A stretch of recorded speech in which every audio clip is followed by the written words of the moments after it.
Mesdames, Messieurs, bonsoir. Bienvenue à cette grande édition d'information sur la télévision Labari. Oxfam a publié son rapport sur les inégalités, rapport dans lequel le Niger est cité comme un mauvais exemple. Cette place peu honorifique est la résultante de l'insouciance des autorités par rapport à la situation dans laquelle se trouve le peuple nigérien, selon l'acteur de la société civile Moussa Tchangari. Je vous invite à le suivre avant de le retrouver en partie magazine de ce journal. Les politiques qui sont menées. C'est le résultat des politiques qui sont menées par les différents régimes qui se sont succédés, en particulier par celui-là qui a montré que effectivement le secteur social ne l'intéresse pas. Et vous savez, vous rappelez toutes les dispositions qui sont prises dans le cadre des lois des finances. Vous voyez la logique qui prévaut. C'est plus de pression fiscale sur les petits contribuables, les pauvres gens, et puis des allégements, des facilités pour les grandes compagnies.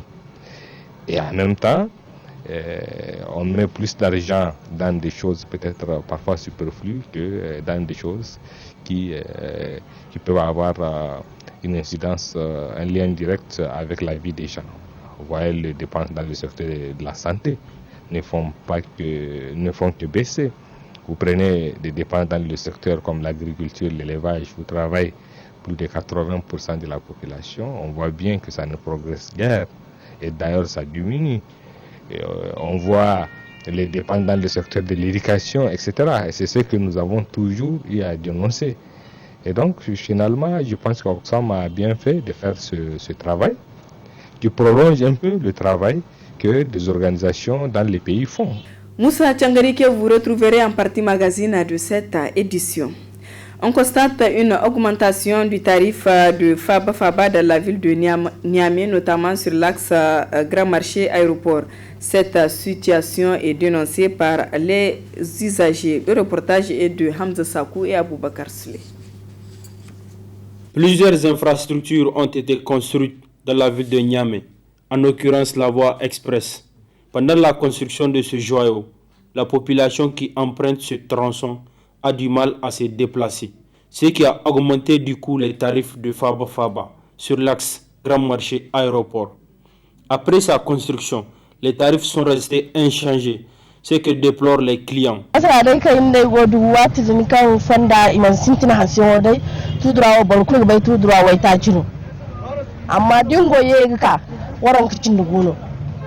Le tarif est resté inchangé pendant et après la construction de la voie express. On continue toujours à donner des infos.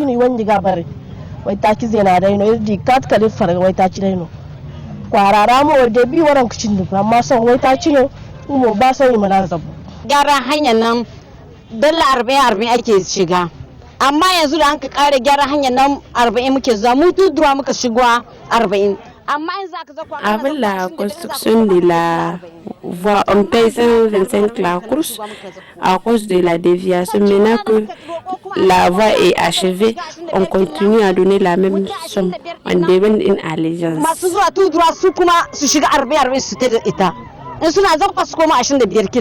Ce refus de réduire les tarifs est dû à un certain nombre de charges supplémentaires augmentées par les autorités de la ville de Niamey, comme en atteste le syndicat. L'État même en personne, il est en train d'augmenter sur les pièces, les papiers. Par exemple, je te donne un exemple. Sur la patente de 65 000 l'année, ils ont passé à 78 000. Donc, l'augmentation est déjà faite. Au niveau de la patente, ce n'est pas ça seulement. Il en reste beaucoup de choses.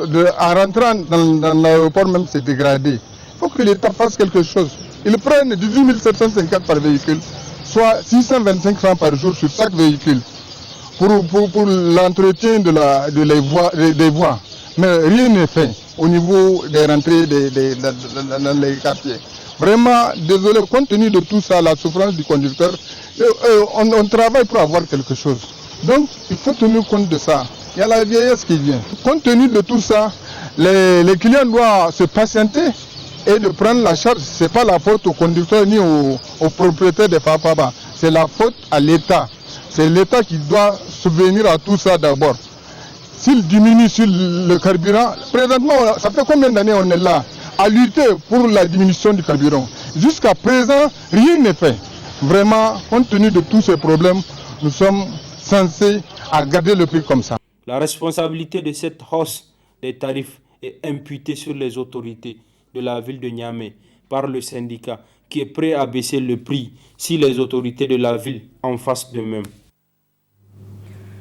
Nos reporters Mariama Christine Bormou et Aboubakar Souley se sont eux intéressés au prix de l'igname qui a aussi connu une augmentation en cette période. Le reportage.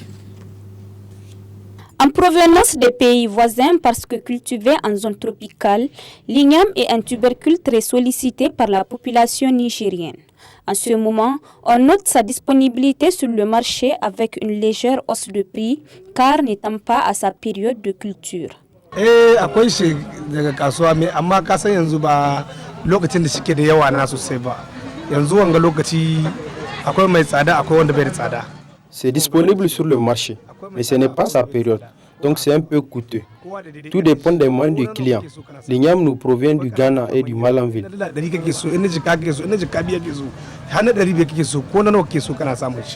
Produit en plusieurs variétés, il est préparé sous diverses spécialités.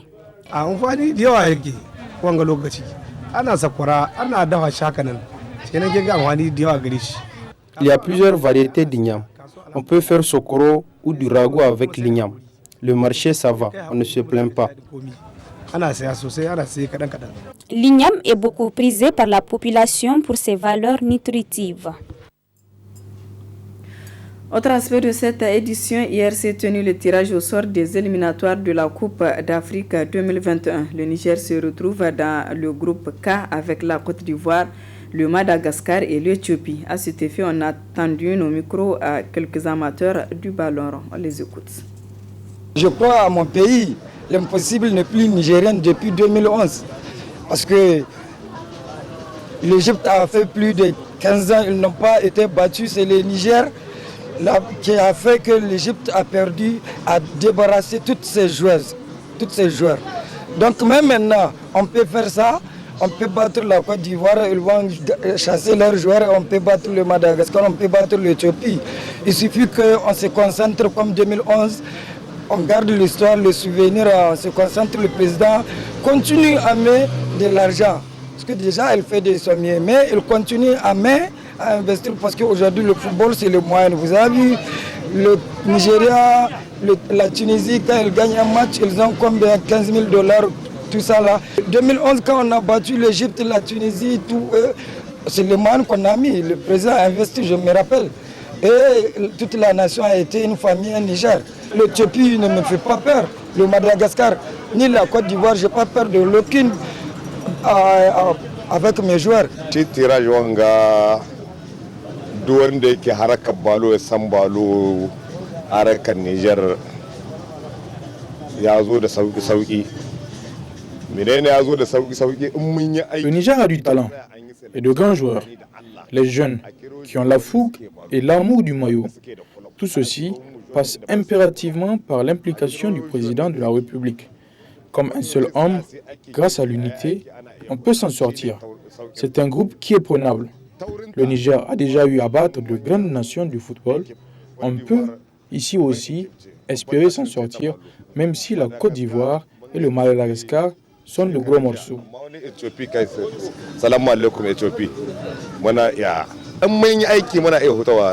Balon mu ta yi ƙasa hiyadin da ake zato, amma ka san ya aka faɗa maka magana tun da sahi to kana iya shirya ba sai an faɗa ma da sahi ka ce sai da maraice za ka gyara. Le Niger a de bons joueurs un peu partout sur l'étendue du territoire. On peut faire comme Keshi pour le Nigeria en 2013 et aller chercher le joueur dans d'autres régions outre le Niamey. Le chef de l'État doit s'impliquer personnellement et ainsi on y arrivera.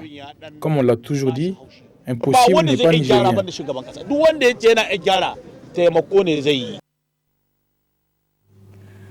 Place à présent à la partie magazine de cette édition consacrée à l'entretien que nous a accordé l'acteur de la société civile Moussa Tiangari relativement au rapport publié par Oxfam, un rapport dans lequel le Niger est cité comme un mauvais exemple très bonne réception. Les politiques qui sont menées, c'est le résultat des politiques qui sont menées par les différents régimes qui se sont succédés, en particulier par celui-là qui a montré que effectivement le secteur social ne l'intéresse pas.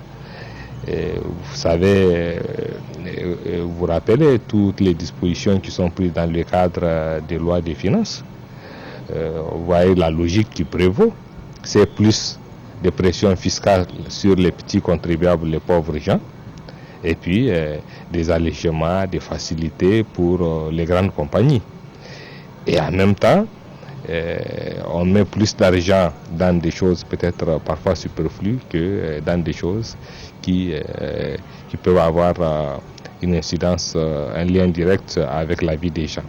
Vous voyez, les dépenses dans le secteur de la santé ne font que baisser. Vous prenez des dépenses dans le secteur comme l'agriculture, l'élevage, vous travaillez plus de 80% de la population, on voit bien que ça ne progresse guère. Et d'ailleurs, ça diminue. Et on voit les dépenses dans le secteur de l'éducation, etc.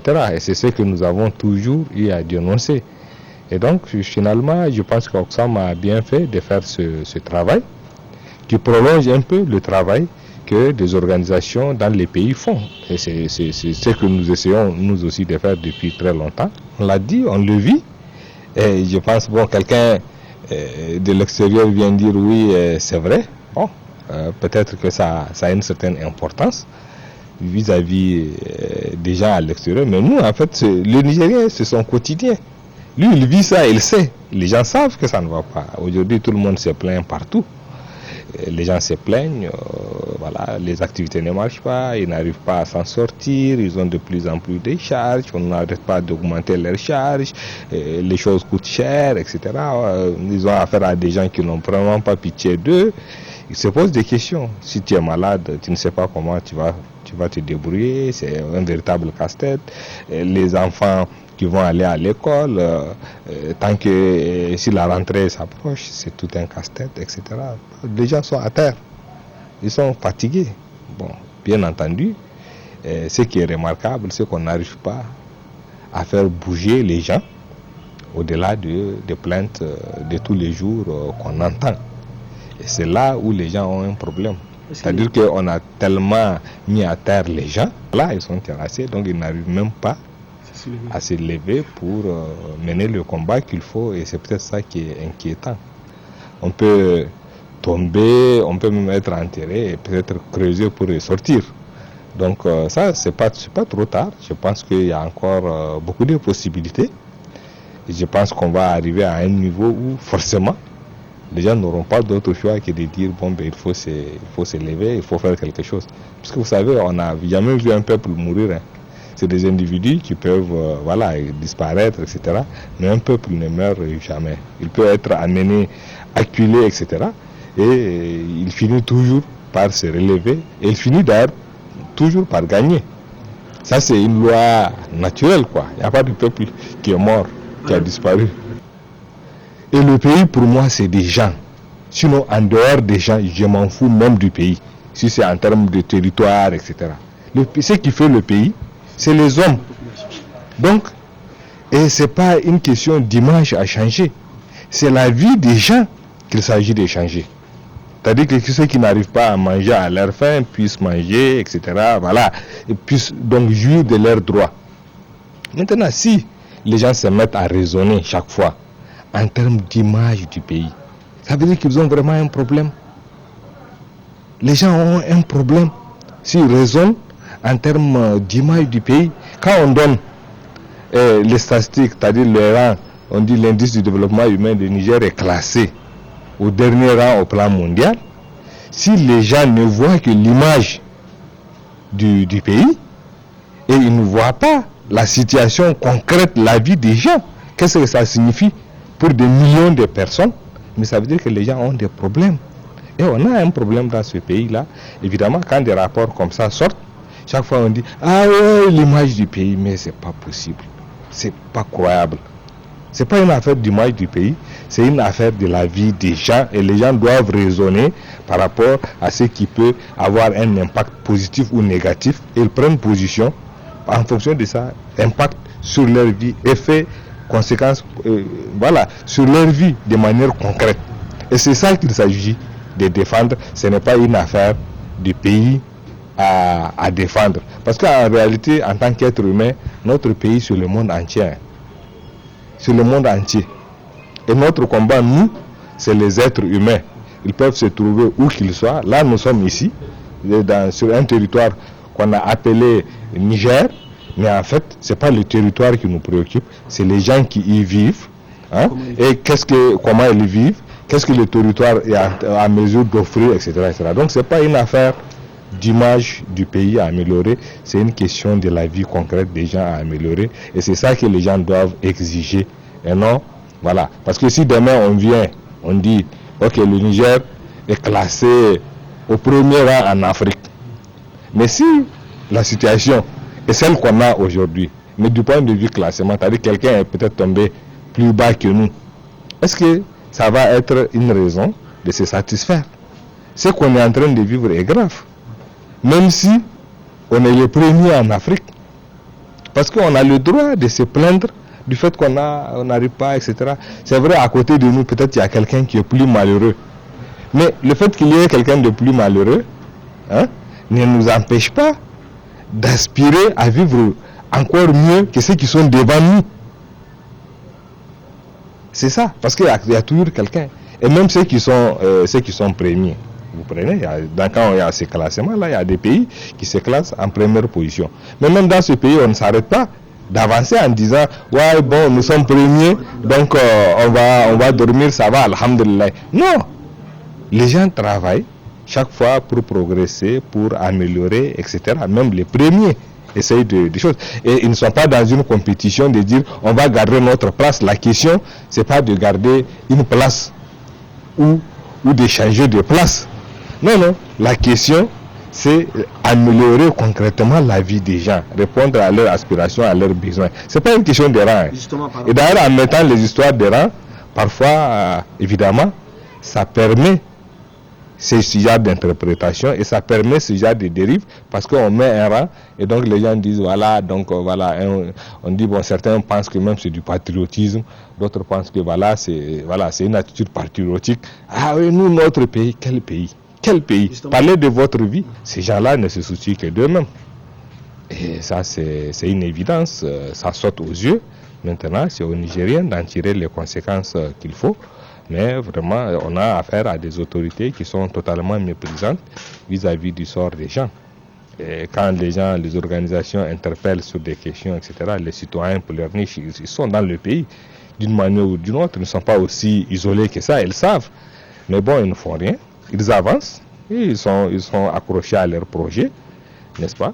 Ils essayent de réaliser les choses les plus superflues. Ils orchestrent toute une campagne, etc. Bon, ça c'est une évidence, ça saute aux yeux. Maintenant, j'ai dit encore une fois, il nous appartient de tirer les conséquences qu'il faut de ce qu'on est en train de vivre, de montrer qu'on est capable et qu'on n'accepte pas ça.